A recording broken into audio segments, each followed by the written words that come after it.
Hello welcome back to my channel. నేను మీ శారద. నేను ఇవాళ మీకు కొబ్బరి పాల అన్నం చేసి చూపిస్తున్నా అండి. Chicken combination, non veg combination అయితే చాలా బాగుంటుంది. అలాగే ఆలు వెజ్లో కూడా మనం బగారా రైస్కి ఏమేమి తింటామో వాటి పక్కకు అన్నిటికీ చాలా బాగుంటుందండి.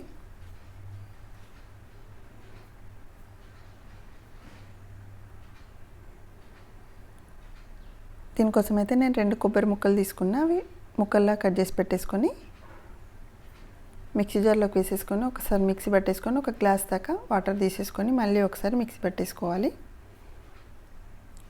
తర్వాత క్లాత్ పైన అయినా లేకపోతే ఇలా స్ట్రెయినర్ పైన అయినా కానీ వేసేసుకొని స్ట్రెయిన్ చేసేసుకోవాలి. స్పూన్ తోటి ప్రెస్ చేసేసుకుంటే పాలు వస్తుంటాయి. దీన్నే మళ్ళీ ఒకసారి కూడా మిక్సీ జార్లోకి వేసేసుకొని మళ్ళీ కొన్ని వాటర్ పోసేసుకొని మళ్ళీ కూడా మిక్సీ పట్టేసుకోవాలి. రెండోసారి కూడా తీసేసుకుంటే మళ్ళీ కొన్ని పాలు వస్తుంటాయి. ఎందుకంటే చిక్కగా ఉంటుంది కదా. తీసేసి పక్కకు పెట్టేసుకోవాలి పాలు.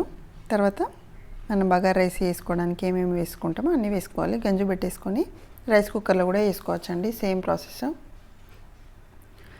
కానీ ఇందులో వేసేసుకొని అందులో పోసేసుకుంటే బెటరు. అంటే మధ్య మధ్యలో కలపాల్సిన అవసరం ఎక్కువ ఉండదు అన్నట్టు. గంజు పెట్టేసుకొని కొంచెం ఒక 2 టేబుల్ స్పూన్స్ దాకా నెయ్యి, కొంచెం ఆయిల్ కూడా వేసేసుకొని యాలకులు, లవంగాలు, దాల్చిన చెక్క, పువ్వు, సాజీరా అన్నీ వేసేసుకోవాలి. కొంచెం జీడిపప్పు కూడా వేసుకుంటే టేస్ట్ బాగుంటుందని నేను వేసుకున్నాను అండి. ఉంటే వేసుకోండి, లేకపోతే స్కిప్ చేయండి. కొంచెం పుదీనా, బగారాకు వేసేసుకొని అవి కొంచెం ఫ్రై చేసుకున్న తర్వాత ఆనియన్స్, పచ్చిమిర్చి వేసేసుకోవాలి.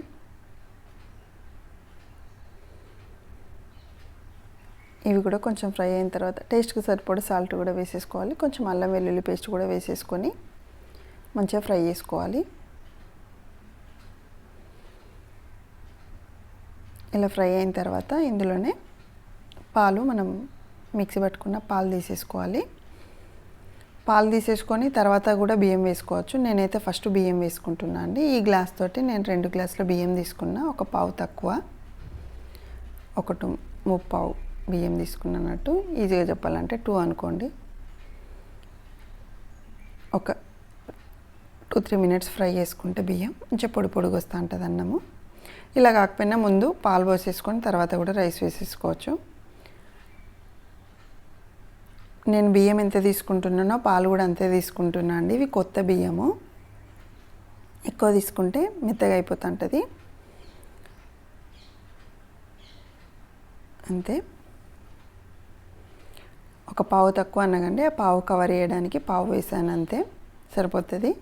రైస్ కుక్కర్ అయితే ఒకటికి సేమ్ ఎంత తీసుకుంటే అంత పోసేసుకుంటే పొడి పొడిగా వస్తూ ఉంటుంది.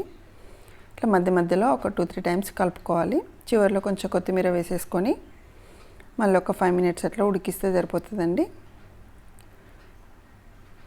మధ్య మధ్యలో కలుపుతూ ఉండాలి, అడుగంటుతూ ఉంటుంది కాబట్టి గంజులో అయితే.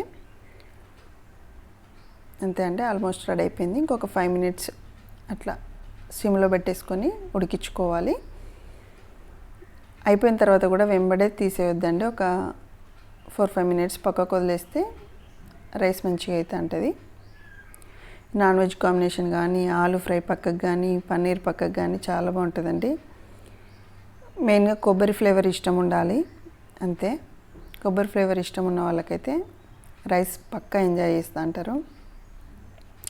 మీరు ఇంతవరకు ట్రై చేయకపోతే తప్పకుండా ఒకసారి ట్రై చేసుకొని టేస్ట్ చేయండి.